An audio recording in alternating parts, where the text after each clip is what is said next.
여러분과 저의 마음속에 있는 어두운 혹은 걱정과 염려가 되는 상황이 무엇입니까? 오늘 말씀을 듣기 전에 이 설교 제목의 그 문장을 마음속에 새겨 놓으시면 좋겠습니다. 지금도 우린 혼자가 아닙니다. 여러분, 오늘 본문의 상황은 구체적인 역사적 상황을 가지고 있습니다. 학자들에 따라 두 가지 견해가 있는데요. 그 두 가지 견해가 어떠하든지 오늘 말씀은 저희들에게 매우 유의미한 말씀이라 할 수 있겠습니다.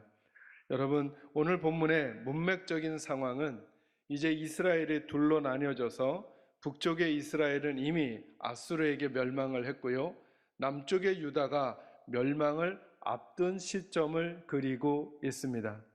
그 앞둔 시점은 어떤 시점이냐 하면 곧 바벨론이라고 하는 나라가 멸망하게 될 것이고, 그리고 대다수의 많은 사람들이 포로로 바벨론으로 잡혀갈 것이라는 것입니다.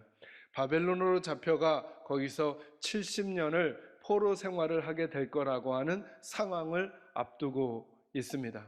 이제 주변을 둘러보아도 너무나 좋지 않은 상황 가운데 살면서 이제 들려오는 소식이라는 게 뭐냐 하면 곧 나라가 망하게 될 것이고, 나라가 망할 뿐만 아니라 바벨론이라고 하는 곳에 포로로 모두 잡혀가 그곳에서 1, 2년이 아니라 70년이라고 하는 긴 고통의 시간을 갖게 될 거라고 하는 소식을 듣게 된 것입니다. 그러니 여러분, 그들의 마음이 얼마나 걱정되고 염려가 많았겠습니까? 하나의 상황은 뭐냐 하면 그 말씀을 이제 이런 생각을 한번 상황을 생각해 보시기 바랍니다. 포로 생활을 하고 있는 사람들이 이 이야기를 들은 것입니다. 그들에게는 이 말씀들이 어떻게 들려졌을까라고 하는 것입니다. 이제 앞으로 고난을 겪어야 할 사람들에게 하나님께서 이사야 43장 1절에서 7절의 말씀을 주십니다. 그 말씀들은 한마디로 말하면 무슨 말이냐 하면 내가 너희들을 구해낼 것이라고 하는 것입니다. 그러나 이제 내일부터 수술을 해야 하고 이제 우리 가정에 찾아온 이 문제를 이제 몸으로 겪어나가야 하는 상황 가운데 그 말씀을 듣는 성도들의 마음, 하나님의 백성의 마음은 어떠했을까? 혹은 70년 포로 생활을 하고 있는 중에 아직 내 상황에 변화가 하나도 일어나지 않는데 하나님이 우리를 구해내실 거라고 하는 음성이 어떻게 들려졌을까라고 하는 마음을 오늘 저와 여러분의 상황에 그대로 적용하면서 이 말씀을 듣고자 하는 것입니다. 여러분은 요즘 어떤 일을 만나셨습니까? 또 어떤 일을 만나가고 계십니까? 그 일 한 복판에 계십니까? 아직도 해결되지 않는 상황 가운데 있습니까? 그런 우리들에게 하나님께서 우리를 구해낼 것이다 라고 하는 음성이 정말 영향을 주고 있는가 라고 하는 것을 한 번 더 돌이켜보았으면 좋겠습니다.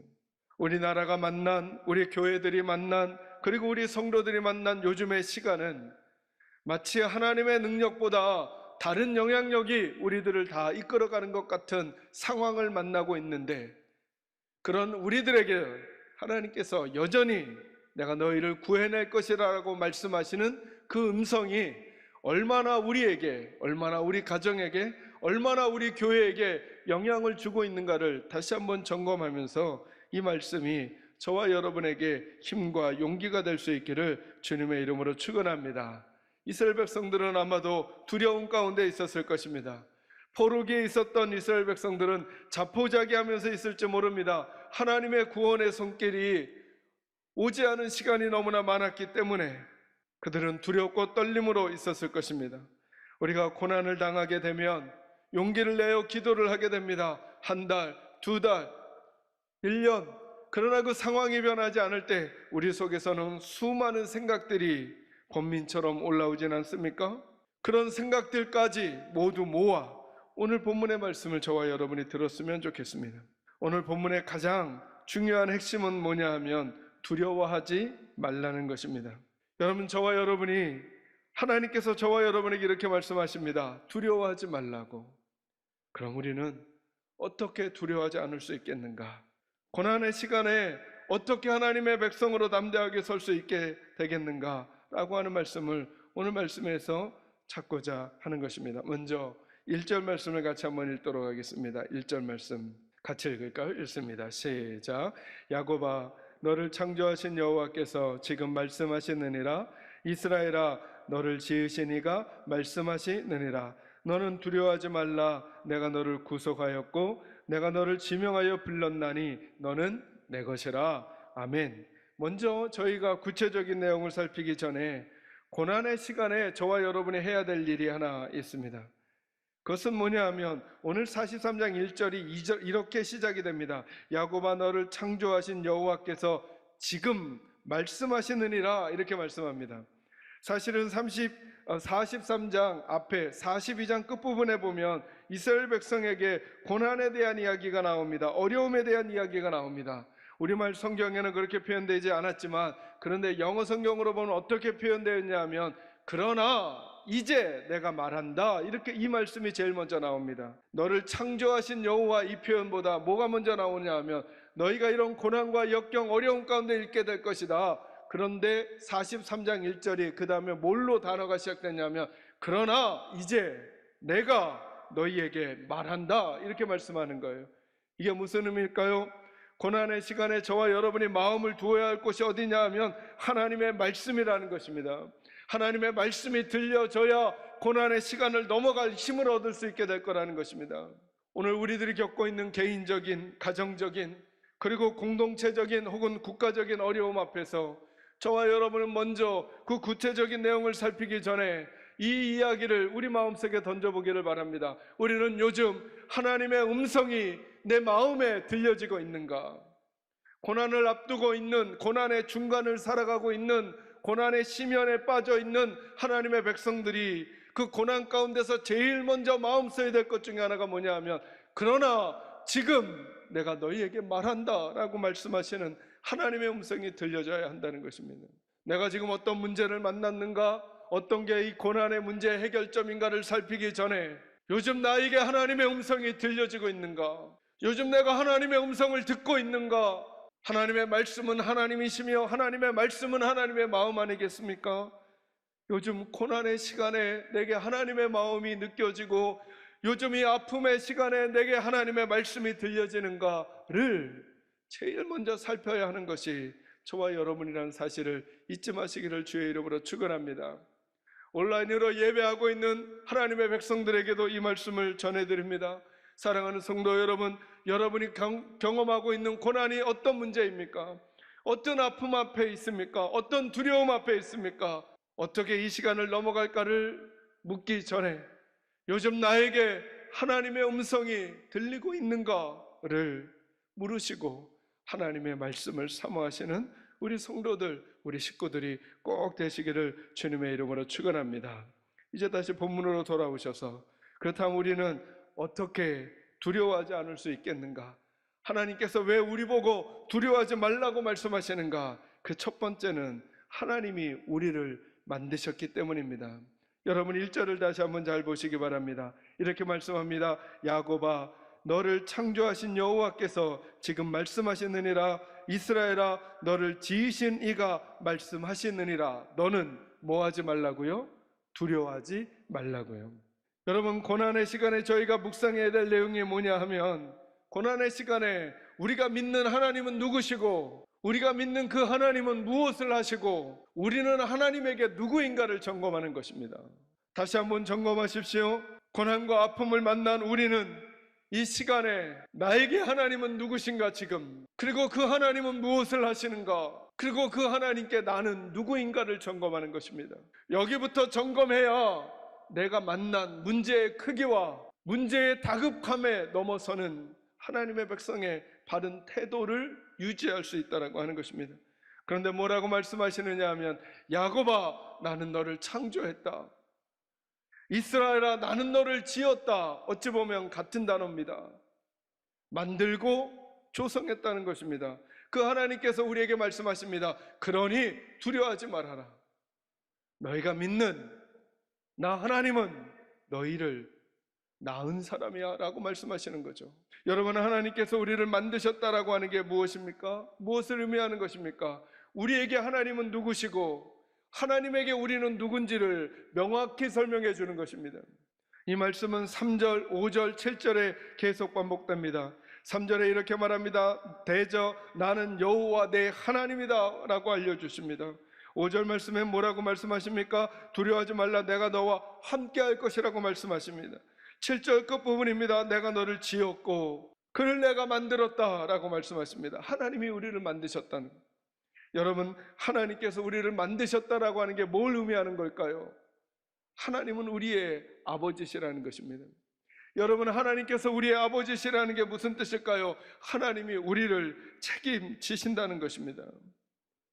분명히 우리를 책임지신다는 것입니다. 저와 여러분의 인생을 살면서 가정을 꾸리고 자녀를 낳습니다. 그 자녀를 향한 아버지 어머니의 마음을 한번 생각해 보시기 바랍니다. 우리들의 한계가 있고 능력의 부족이 있기 때문에 때로는 그러지 못하는 미약함이 있기는 하나, 우리 모든 육신의 부모들이 가지고 있는 마음이 뭐냐 하면 그 아이가 어떠하든지 끝까지 책임져 주고 싶은 마음을 가지고 있다는 것입니다. 그래서 때로는 자녀들을 위해 재정도 준비하고 때로는 자녀들을 위해 수고를 마다하지 않습니다. 여러분, 우리는 늘 내리사랑이다 라고 하는 표현을 듣고 살아가죠. 부모에게 받은 사랑을 부모에게 돌려주지 못하고 우리는 또 자녀들에게 줍니다. 만약에 저희가 인생을 살면서 자녀들에게 해주었던 사랑만큼 또 다른 이들에게 해줄 수만 있다면 그 사람은 아마 예수님 가장 옆에 가 있는 사람처럼 보일지도 몰라요. 참 미안하죠. 자녀들에게는 내게 돌아오는 것이 없는데, 자녀들에게는 내게 그들이 갚아주는 것이 내가 준 것보다 훨씬 적은 것 같은데 한없이 갑니다. 한없이 갑니다. 네, 여러분 기억하십니까? 하나님께서 우리에게 하나님을 설명하실 때 내가 너희를 낳았다, 내가 너희를 만들었다, 내가 너희를 지었다, 너희는 그것이라고 말씀하고 계시는 거예요. 만약에 우리의 자녀들을 공원에서 놀라고 이렇게 내보냈는데, 혹은 어떤 장소에 내보냈는데 건장한 청년이 자녀를 괴롭힌다고 한다고 가정해 보시기 바랍니다. 만약에 그 아이가 남이라면 어머니나 아버지는 잘 뛰어들지 않을 것입니다. 특히나 그 사람이 건장하면 건장할수록. 근데 만약에 그 아이가 여러분의 아이거나 어머니의 아이라면, 여러분, 어머니는 아이를 괴롭히고 때리는 그 청년에게 달려들까요? 달려들지 않을까요? 이게 창조했다라고 하는 하나님의 마음에 담겨져 있는 생각인 것입니다. 두려운 일들을 만난 우리들 앞에 마음속에 깊이 새겨지도록, 지워지지 않도록 새겨놓아야 할 첫 번째 말씀이 이거라는 것입니다. 하나님이 우리를 만드셨습니다. 아무리 코로나의 바람이 불어도, 그리고 그 후 폭풍이 있고 그 영향이 있다고 할지라도 저와 여러분이 어디서부터 출발하는 것이냐 하면 하나님이 우리를 만드시고 하나님이 우리의 아버지가 되시고 하나님이 교회의 주인 된다는 사실을 잊지 말고, 두렵고 떨리고 염려하고 걱정하는 것부터 시작하는 것 아니라 마음속에 담대함으로부터 그 문제를 직면해가는 저와 여러분이 되어가야 한다는 것입니다. 저는 그럴 수 있기를 주의 이름으로 축원합니다. 내일 수술을 앞두고 있는 우리 성도님 계십니까? 먼저 수술을 걱정하기 전에 하나님께서 나의 아버지시다는 사실을 마음속에 새겨놓으시기를 바랍니다. 질병의 시간을 살아가고 있는 분들이 계십니까? 여전히 아버지 하나님은 나의 아버지라는 사실을 믿는 믿음으로 그 마음을 지켜내시고 그 상황을 바라보는 용기의 결단이 꼭 있기를 주님의 이름으로 축원합니다. 두 번째, 우리는 어떻게 두려워하지 않는 인생을 살 수 있을까? 하나님이 주시는 말씀 43장 1절, 제가 다시 한번 읽겠습니다. 야곱아, 너를 창조하신 여호와께서 지금 말씀하시느니라. 이스라엘아, 너를 지으신 이가 말씀하시느니라. 그 다음부터입니다. 너는 두려워하지 말아라. 왜냐하면 내가 너를 구속하였고 내가 너를 지명하여 불렀나니 너는 내 것이라. 아멘. 두 번째, 하나님께서 우리를 지명하여 부르셨기 때문에 그렇습니다. 여러분, 여기서 지명했다는 말이 무엇입니까? 손가락으로 우리를 딱 집었다는 것입니다. 우리가 예수 믿게 된 거, 우리가 하나님의 백성이 된 거, 하나님의 자녀가 된 거, 어찌어찌 살다가 보니 우연히 하나님 앞에 나오게 되었다는 것이 아닙니다.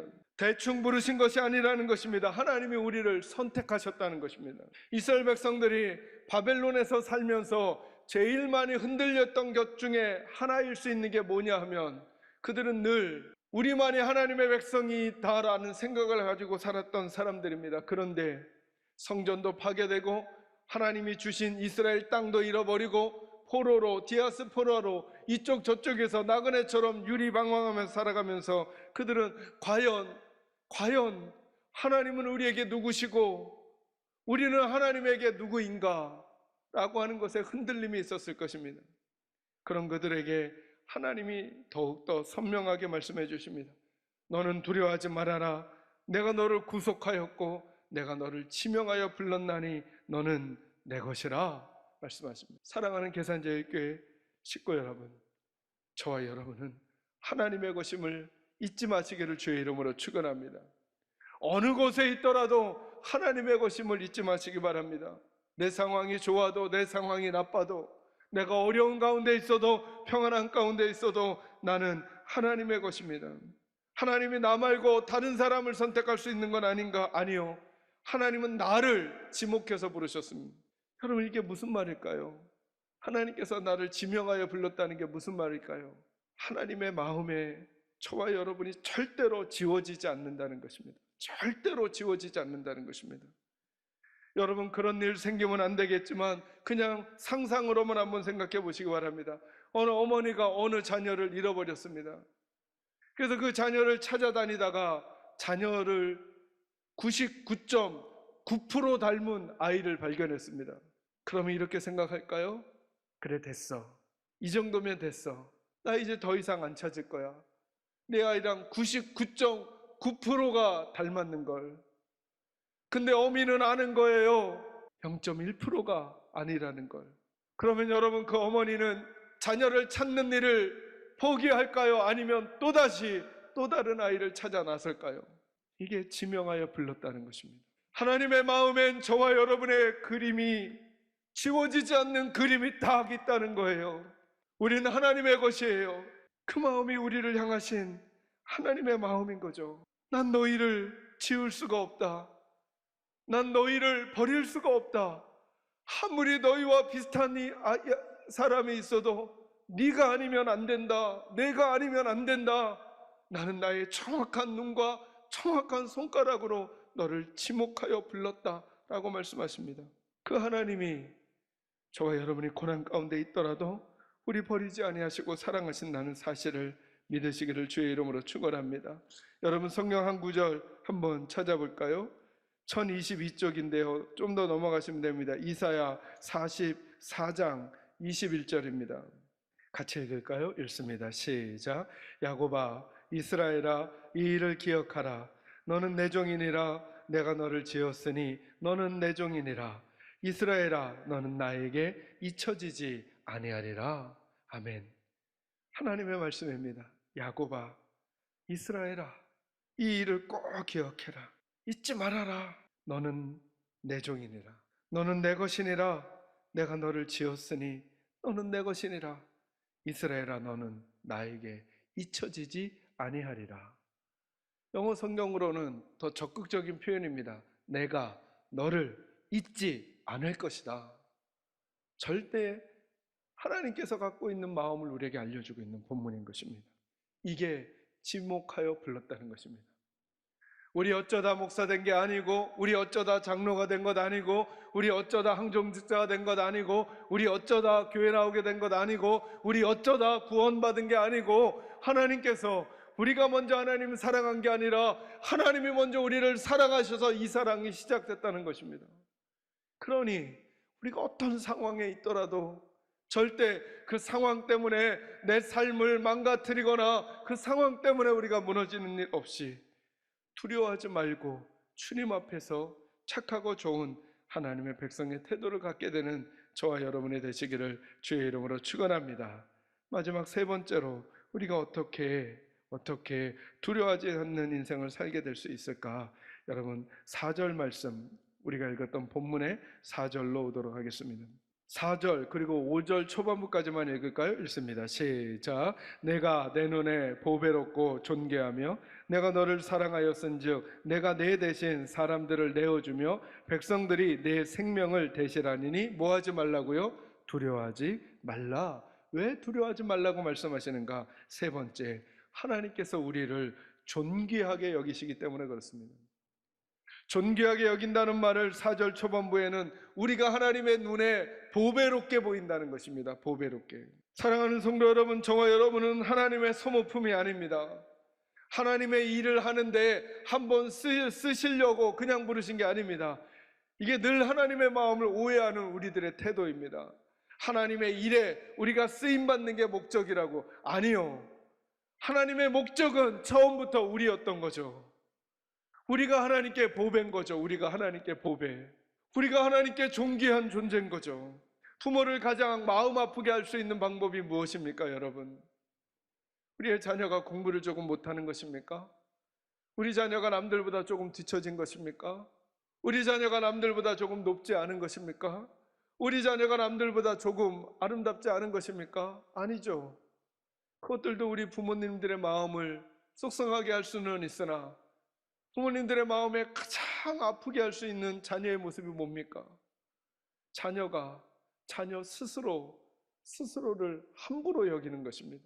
우리에겐 자녀가 보배와도 같은데 자녀들 스스로 자기를 가치 없게 여기고 나는 아무것도 아닌 것처럼 여기고 이미 망가진 존재라고 여기고 사는 그 모습을 볼 때 부모가 그것보다 더 가슴 아픈 게 어디 있습니까? 생각해보니 원래부터 그랬습니다. 자녀는 부모에게 보배와도 같고 존귀합니다. 다른 집 아이보다 가진 것이 적고 다른 집 자녀보다 학업이 떨어지더라도, 그러고 보니까 보배는 그렇습니다. 여러분, 아무리 진흙탕 속에 뒤글러서 먼지가 묻었어도 보배는 보배인 것입니다. 먼지가 많다고, 흙이 많이 묻어 있다고, 오물이 많이 묻어 있다고 그 보배를 버릴 사람은 없는 것입니다. 저와 여러분의 인격에 묻어 있는 그 오물들이 있을 수 있겠습니다. 그러나 다시 한번 생각하는 것입니다. 하나님이 나를 보배처럼 여기시는구나. 그러니 우리부터 우리 스스로를 막 굴리지 말아야죠. 어떤 목사님은 그렇게 설명했습니다. 지폐의 가치가 어디서 나오는가? 지폐의 가치가 10만 원짜리 지폐의 가치가 어디서 나오는가? 구겨지면 그 가치가 떨어지는가? 빳빳해야만 그 가치가 올라가는가? 지폐는 구겨지더라도 빳빳하더라도 그 지폐의 가치를 하듯이 하나님의 백성들이 하나님 앞에 가지고 있어야 될 자세 중에 하나가 뭐냐 하면 우리가 하나님 앞에 존귀한 존재라는 것입니다. 사랑하는 성도 여러분, 말씀을 마무리합니다. 우리는 하나님을 하나님으로 모시며 살아가는 사람들입니다. 그리고 우리는 하나님의 자녀입니다. 저는 이 세 가지 말씀을 묵상하면서 그냥 한 문장으로 내용이 정리되었습니다. 그렇구나. 지금도 우린 혼자가 아니구나.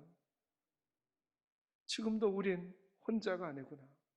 이 아픔 앞에서도, 이 문제 앞에서도, 이 상황 앞에서도 지금도 우린 혼자가 아니라 나를 지으신 내 아버지 하나님, 나를 만드신 내 하나님, 그래서 우리로 하여금 너희가 강을 건널 때 물이 너를 침몰치 못하게 할 것이고 불 가운데로 지나도록 하지도 아니할 것이고 불꽃이 너를 사르지도 못하게 할 것이라고 말씀하신 그 하나님, 지금도 우리는 혼자가 아니라 우리를 지명하여 부르시는 하나님이 있다는 것입니다.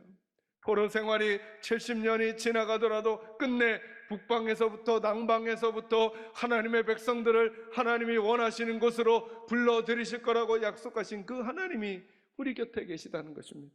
우리는 하나님께 보배로운 존재들입니다.